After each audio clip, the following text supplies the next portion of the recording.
everyone, Merry Christmas. I decided to post this week's video on Christmas because I thought that would be fun. I'm feeling festive with my Christmas tree behind me, all the presents behind me. And last year on Christmas, I posted a Q&A and I had a lot of fun doing that, so I figured I would do the same thing again this year. I don't think I've posted a Q&A style video in a while, so I thought this would be fun and a good chance to do it. I went to the community tab of my YouTube channel and asked you guys to ask me questions, and I got a few. I printed them all out on this piece of paper. I'm sure there's gonna be some winter hiking and Appalachian Trail related questions, but I'll try to get through all of them. I got Callie laying down right next to me and got my iced coffee right here, and I'm excited for this one. So I'm gonna start off with this question. What inspired you to hike the AT, and did you think you would hike most of it with one person? So what inspired me to hike the AT? I think the short answer to that question is YouTube inspired me. I'm pretty sure I first learned about the AT when YouTube recommended a video by someone named Elise Parker, and she did a section of the AT and posted videos about it, and I watched them. I thought it was really interesting because I've never really heard of like the concept of backpacking and through hiking before, so I was just really interested. And YouTube did its thing after I watched some of her videos and started recommending more and more different AT related videos from different people. So then I think after her videos, I started watching Dixie's videos. Those videos were a little more informational, so on her channel I was able to learn more about the AT and learn like what type of gear people brought and just like what the whole thing was, because I was so clueless at that point. And the more videos that I watched on YouTube from different people, especially women hiking the AT, I just got more and more interested, and I think I just knew deep down that that was something I would really enjoy. I love like the competitive aspect of it, like pushing myself, doing something, like having this big goal. I think it all seemed like something I would be good at or really into, and I'm happy to say I was right. Like I really enjoy through hiking and backpacking now, and I don't know, I think I just had that gut feeling watching these videos on YouTube that it was gonna be something that I would enjoy. And the second part to that question, did you think you would hike most of it with one person? I think I hoped that I would hike most of it with one or two people. If you didn't know, I started the AT completely by myself. I didn't really put in any effort to meet people to start with or like start with any of my friends.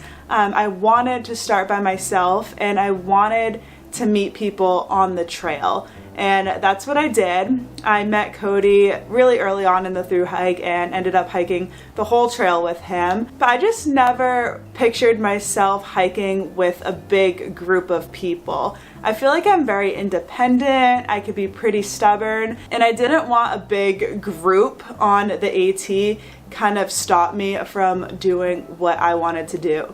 I feel like I wanted to make all my own decisions and go at my own pace, and I just always hoped going into the through hike that I would meet someone with similar goals and a similar pace, and that happened. So I feel really lucky that the situation that I wanted ended up playing out on my through hike. I don't know if I saw myself hiking the whole trail with one person, but that's what I really hoped for. How do hikers handle stuff like bills and taxes when they're on a long distance through hike? I feel like for this, I can only speak on my personal experience. I don't know how other hikers dealt with this. I don't think I talked to them about this subject, so I'm gonna speak for myself on this. For taxes, I actually spent the whole week before my through hike getting those done, because not only did I have to do my personal taxes, but I had to do all the taxes for my business. I worked so hard on this. I actually brought my laptop down to Georgia with me and was working up until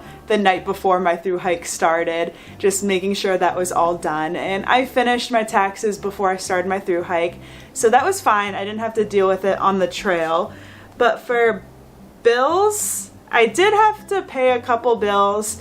The first part of my thru hike, I had to pay my rent, and all I did was Venmo my rent over, so that wasn't a big deal. But I did something that not many thru hikers do, and I ended up purchasing a house while I was on trail. But my fiance was able to take care of most of that. But there was a lot of stuff that I had to take care of, but it was pretty easy. I can do a lot of it through my phone. A lot of things were just emailed and I had to sign. I also had to get a ride in Boiling Springs, Pennsylvania to a UPS store to get something notarized. So that was the biggest thing I had to deal with. Other bills, I don't know, I think a lot of my bills are just like automatic, so I didn't have to do much out there, and I didn't have to worry about my mortgage until I got off the trail because I bought my house in April and I was home by June. So I wasn't even out there that long, so I didn't have that much to deal with. It looks like this next person asked 4 different questions, so we're just gonna go one at a time. The first one is, what was your biggest worry before you started at Springer Mountain? So I actually started at Springer Mountain twice. So I attempted in 2020, and then I went back to Springer Mountain in 2021 and started again. So I feel like in 2021 I didn't have any worries because I knew exactly what to expect.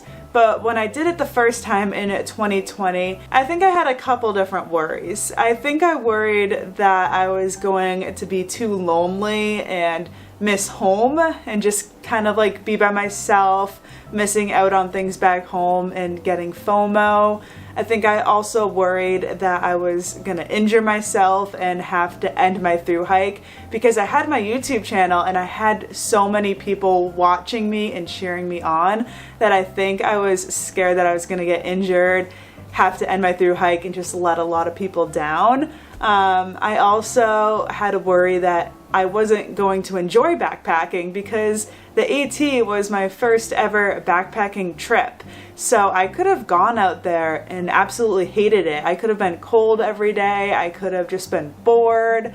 I could have bought all this gear, made this YouTube channel, made an announcement, left my job. I could have done all those things and absolutely hated being out on the trail. So thank God that didn't happen and I really liked it. But yeah, I think those were a couple of the things I was the most worried about. After Katahdin, what was the hardest thing you went through looking back? I honestly think the hardest thing I went through was dealing with bugs in Maine. I think Maine was really tough on my body just because it was the end of the thru hike. I've already hiked 2,000 miles. I think my body was starting to break down a little bit.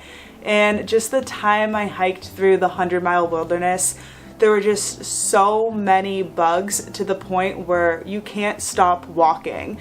I would eat everything while walking. I would hike like into the night. I would just do everything I could to just not let these bugs drive me crazy. But in the end, the bugs drove me crazy for the whole 4 to 5 days I was in the 100-mile wilderness. So I think looking back, that was the toughest part of the thru hike.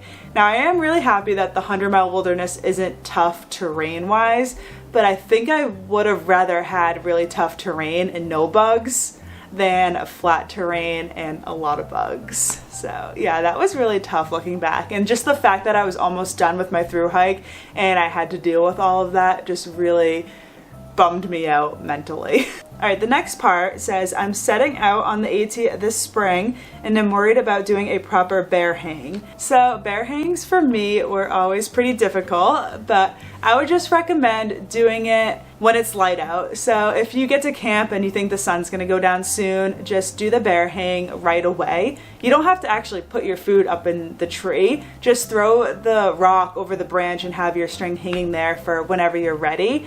Just get it done out of the way so you don't have to worry about it. And yeah, it just never got easier for me. There were times halfway through the trail that I would still walk up and down the trail for 30 minutes just trying to find a good branch. But I would always kind of strategically pick a place to sleep that night that had easy food storage. So whether it's like a shelter with bear cables or food boxes or any other options that they have, there's a few. I would always prefer to sleep at a place that had easy food storage, so I didn't have to worry about hanging my food bag. and I'm wondering how many miles my body will be able to tolerate. So you'll figure it out while you're out there. The shelters aren't that far apart in the beginning. You can get to a shelter every, I don't know, 7 or 8 miles. So if your body can only handle 7 or 8 miles the first few days, do that. There's always places to sleep on the trail. You don't have to push yourself farther than you think you can handle, and I think you'll really work your way up to doing big miles. Just don't start off doing huge miles. Don't break your body down like I did. I had a foot injury on like day 3. Just take your time and you'll get stronger and stronger every day of the trail. And any scary animal encounters. All right, and any scary animal encounters. So honestly, all animals scare me. I'm a very like jumpy, nervous person, but I think the scariest one was when I was in Pennsylvania and I was only a couple inches away from stepping on a rattlesnake. So I just saw my first rattlesnake. I walked right next to it, scared. Oh my God, I see the rattle.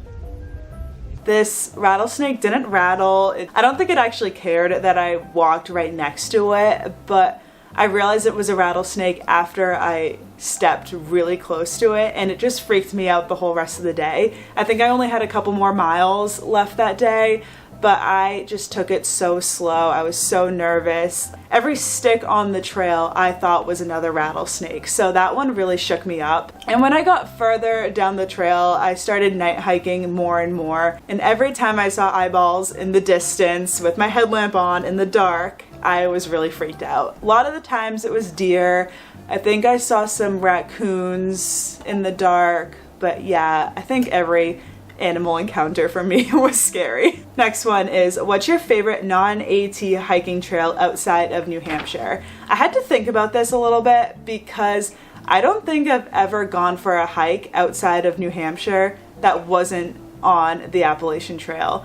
I started hiking after I moved to New Hampshire, and I haven't really traveled and hiked anywhere. So I think the only answer to this question is the approach trail going up to Springer Mountain, because that's not technically the Appalachian Trail, and I think that's the only hike I've done. Now that's gonna change this spring. I'm hoping that this answer will change this spring because I'm hoping to do a little bit of traveling and hiking in other states. But yeah, I haven't hiked outside of New Hampshire on a non-AT trail. All right, have you considered adding drone footage to your hiking videos? Yes, I have considered this, but I don't have a drone. And I think there's other things I want to buy before I buy a drone. So I think I want like a GoPro or maybe a 360-degree camera. But yeah, drones are expensive. I don't know how to operate them yet, but I think having a drone would be super cool, and I would love to add drone footage to my videos. I'm sure my channel will get to the point where I will incorporate that, but I don't think at the moment that's going to happen. But I did put a drone on my wedding registry, so maybe I'll get one soon. What hiking lists are you working toward completing? So right now I am working toward the 52 with a view hiking list. I think I'm in the 30s. I think that's the list that's the most achievable for me at this point, but in the far future, I would love to finish the grid, which is hiking all the 4,000 footers in every month. So it's 48 4,000 footers times 12 months. That is 576 4,000 footers, I believe. So that's a far out goal. Also, the New England 4,000 footers I'd love to complete. Obviously done all the ones in New Hampshire and a couple in Maine when I was through hiking, but I still have to do the 4,000 footers in Vermont and a couple more in Maine to get that list. I have all the lists printed out in a binder, and every time I go for a hike I have something to check off. So I think the next list that will be completed is the 52 with a view. What tips do you have for hiking in the winter in New Hampshire? I think my biggest tip is having good traction, so good micro spikes or good snowshoes. I also really recommend checking the weather and the trail conditions. I always try to plan a hike that I have seen someone hike recently and have written a report, like going over the ice, the snow levels, the water crossings. So I want to make sure someone successfully did that hike recently before I go and do the hike. So I recommend doing that. Bringing enough stuff to stay warm. So I always pack like mittens, hand warmers, extra socks. I always wear waterproof boots when I'm hiking in the snow, so that helps my feet. And making sure that your drinking water doesn't freeze, that's a good tip. Staying hydrated, because hiking in the winter, I personally don't get as thirsty, so I don't think I drink as much water as I do in the summer. So just remembering to drink water and eating, and also my hikes in the winter, I don't push myself that hard. I don't do high mileage hikes, and if I ever feel unsafe, I just turn around and go back to my car. So you can see I did that in one of my recent videos when I hiked Mount Monadnock.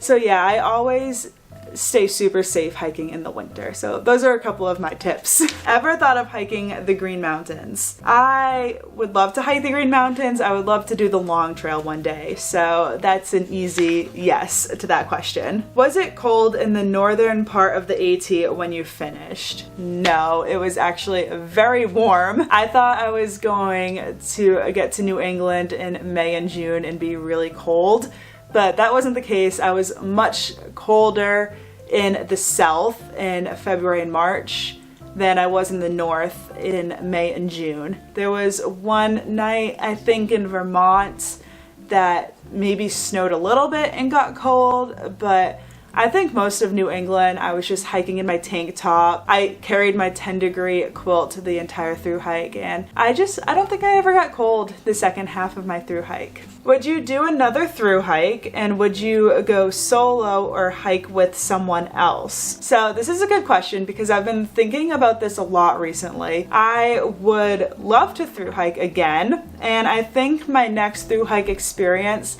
I would want it to be a more solo. I just like my alone time. I like being by myself. I mean, I loved hiking the AT with Cody. I think that was a perfect experience, and I'm glad I had that. But if I were to do it again, I think I would spend more time by myself, more time filming and making that content, because I think once I started hiking with someone else, I stopped filming a lot, and filming and creating these videos is something that I really enjoy doing. So I think if I were to thru hike again, I would focus more on that and just do my own thing. Hike as many miles as I could, go into town by myself. I don't know, I feel like I just really like my alone time. So yes, I'd thru hike again, and I think I would be more solo. Oh, I thought someone sneezed in my house, but it was a truck outside. Oh, I just got so nervous. So that is all the questions I have. So thank you for everyone for submitting your questions for this Q&A. I really enjoyed making this video. If you enjoyed this, give it a thumbs up. I hope everyone has a very Merry Christmas if you're watching this the day I post it, and a Happy New Year, happy winter hiking season, and all that. So thank you for watching, and I'll see you in the next video. Bye.